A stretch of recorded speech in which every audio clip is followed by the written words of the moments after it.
Hello friend, welcome back once again. Here I have another indefinite integration question, and my integrand is having a trigonometric function, a trigonometric expression, and I need to integrate this by substitution method, and we know already very well what is substitution method and how to do this.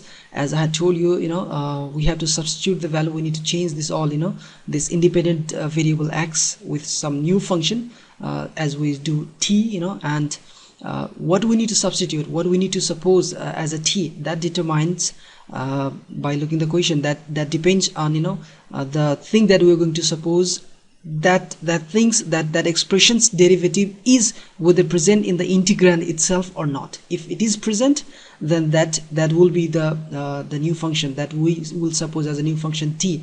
Otherwise we will take a look again. All right, so we may have to further simplify the expression, or some workout we have to do there. All right, so you see here, root x, I have just independent variable containing term is just here root x, and the derivative of root x, if you know, that is 1/2 root x, and 1/2, that's a number constant, that does not matter, but we have 1/root x here. See, 1/root x. So it's very, very good news for us, and we can suppose root x as a t. So let our new function t is root x. So now we can differentiate this dt over dx. My dear friend, root x can be written as x to the power 1/2.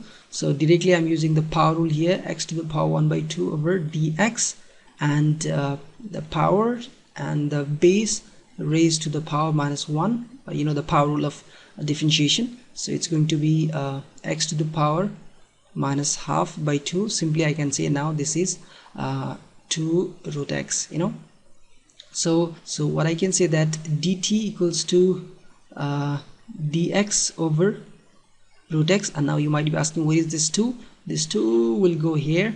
So 2 times dt equals to dx over root x. All right, and now with this wonderful relationship, I can change the face of this I.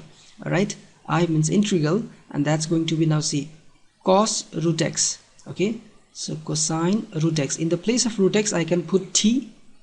All right, and in the place of dx over root x, I can put 2 dt. All right, so dt is here, and 2 is a coefficient constant, so it will come outside. And now a very simple integration process, integration of cos t with respect to t itself. So that will be very simple. That's sine t. I know very well that you are very smart and remembering the trigonometric formula. All right, so plus constant, always you have to put the constant, you know that very well. And let's put the original value of t. Let's substitute the value of t, that is root x.